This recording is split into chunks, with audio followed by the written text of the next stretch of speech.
Hello, sorry for the delay. We're about to get started with the second part of our Understanding the Paragraph live event with 11th grade.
Okay, all right. Thank you for visiting us here on Mr. Quick's class. We have 3 more groups that would like to show us how to write a paragraph. The first group is going to be the orange group for 11th grade.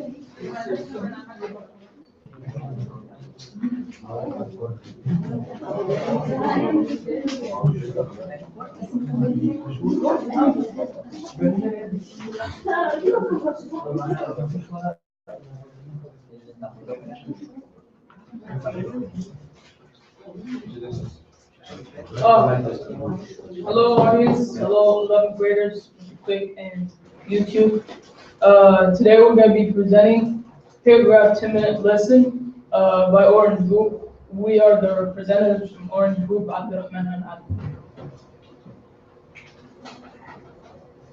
So, what is a paragraph? Well, a paragraph is a group of organized sentences in a certain configuration to reveal an idea. There are types of paragraph. There are introduction paragraphs, which introduce the main idea of the passage, and just give you an overall perspective of what you're going into, what we're going to be talking about. There are body paragraphs. Each body paragraph is destined or meant to describe a certain main body point that revolve around it. It also may contain some sub-points from that main body point, but all in all, that one body paragraph is meant to simply speak about and show examples and points of that one main body point. And then we have conclusion paragraphs. These paragraphs are the last paragraphs in a passage or essay. They recall and sum up all the information stated before in the passage and basically give you a final conclusion or the final word, what it all adds up to or rounds up to.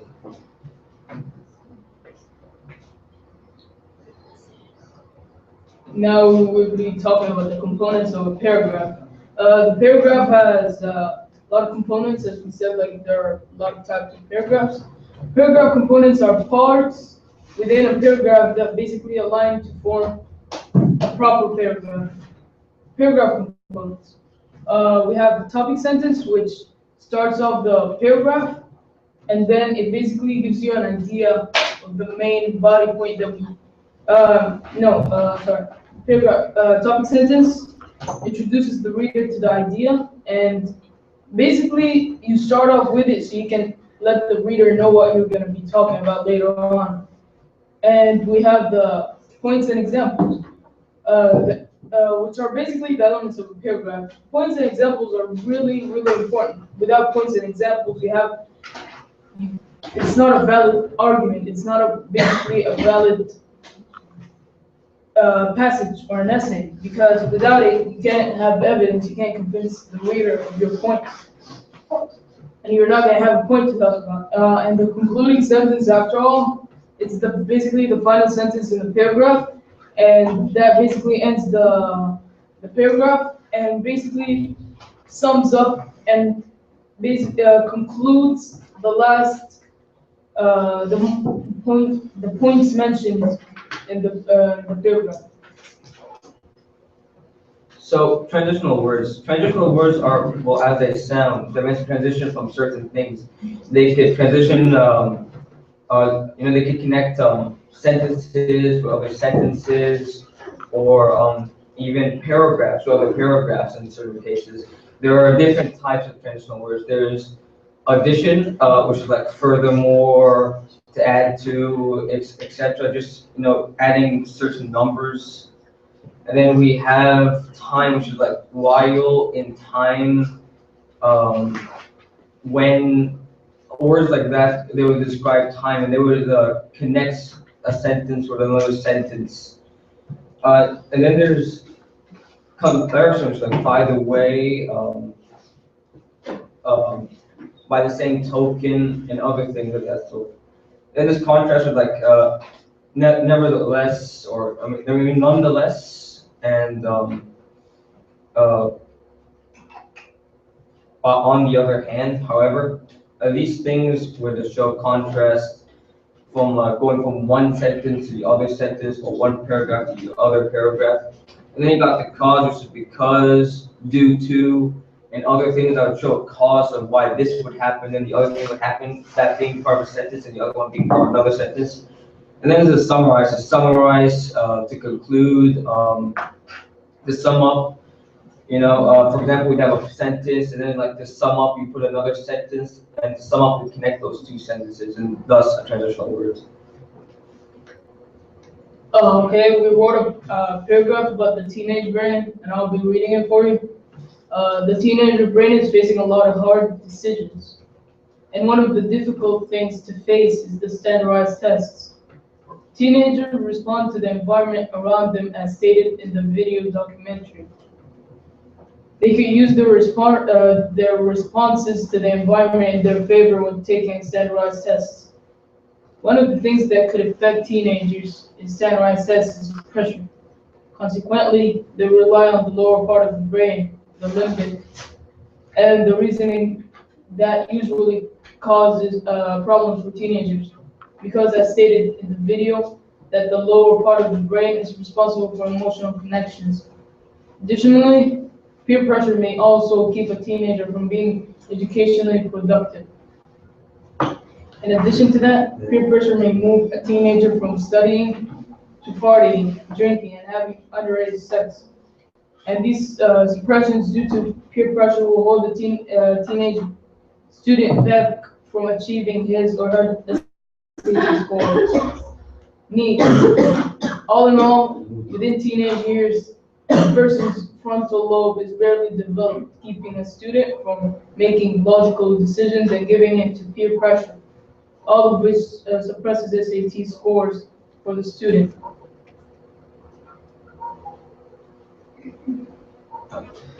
So now we're breaking down the paragraph we had. At the beginning in the yellow, that's our topic sentence. A topic sentence almost functions as an introduction. It shows you just the topic, what we're talking about. Here, the teenager's brain is facing a lot of hard decisions, and one of the difficult things to face is standardized tests. Here, we're basically showing you that we're talking about the teenage brain and what we'll be facing during the SAT.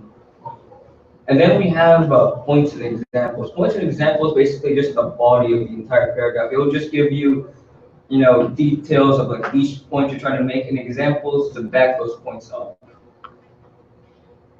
It's basically the elements, or the elements of a paragraph. Teenagers respond to the environment around them, as stated in the video documentary. They could use their response to the environment in their favor when taking standardized tests. Okay, that's the point. One of the things that could affect teenagers' standardized tests is pressure. So right now we're showing you points of like this will affect him doing that, and he will respond to certain environments in certain ways. Consequently, they rely on the lower part of the brain, the limbic, and the reasoning. They consequently they rely on the lower part of the brain. The reasoning that usually causes problems for teenagers because, as stated in the video, that the lower part of the brain is responsible for emotional connections. Basically, what we're telling you here is this is the example and why we're proving the point. The lower part of the brain, it's more emotional than logical because we'll be talking about like how the frontal cortex of a teenager brain is not developed yet. So a teenager relies more on its emotions. This is giving us an example or evidence towards the point we're trying to make here. That's the conclusion.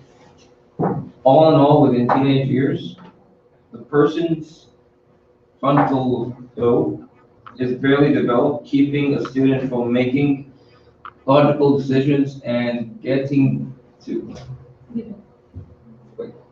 giving Giving into in peer peer pressure. pressure, all of which suppress SAT scores for the students. So this is the concluding sentence. It's basically like a concluding paragraph, except in the sentence, it will take everything we've mentioned, especially during the body, which is the points and examples, and sum it up. We were just mentioning that all these things, in addition to peer pressure, will eventually suppress the SAT score a student may want to achieve. And you can see that we used transitional words throughout the paragraph, like consequently, additionally, in addition to, and we ended by the summing all in all. Thank you for watching us and your patience. If you have any questions, you can ask. Okay, then. Guess No we're good questions. teachers. That's great. So,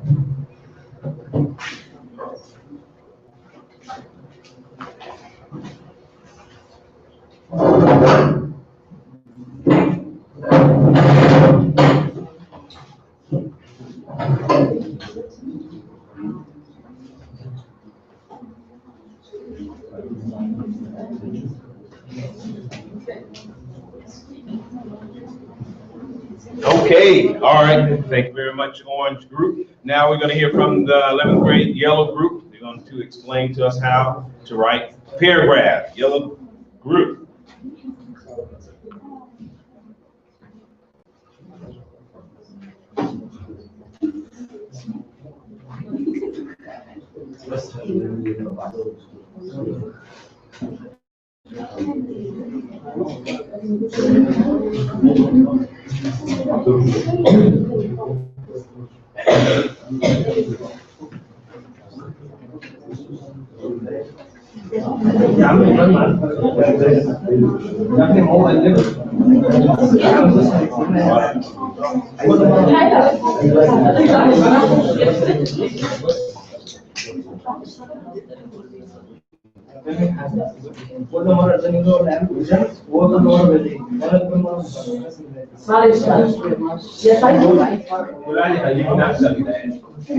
Okay, unfortunately, Yellow Group is not prepared to present to us today, so we're going to move on.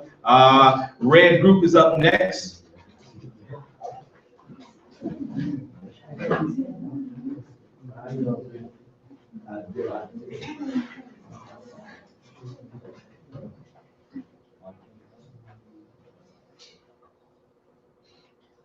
The paragraph we talk about today. We're going to talk today about the paragraph and how to make a paragraph, and we're going to show you the paragraph that we made. What is a paragraph? A paragraph is a group of organized sentences containing a topic sentence, supporting sentence, and concluding sentence covering one main idea. The paragraph contains a lot of things that can make you understand the paragraph, like the topic sentence. It's the topic of the paragraph and the supporting sentences. The things, the sentences that is in the middle, and the concluding sentences is in the end of the paragraph. And it's covering one main idea, of course. A paragraph is organized in 5 ways: deductive, inductive, mixed, transition, given. It have a lot of things that it's organized off, like the deductive, inductive, mixed, transitional, the dialogue. This is how the paragraph is organized. And we're going to explain each of them. Deductive paragraph, topic sentence, supporting sentence, and supporting sentence. Most paragraphs are arranged deductively. They have a topic in deductive. Supporting sentence.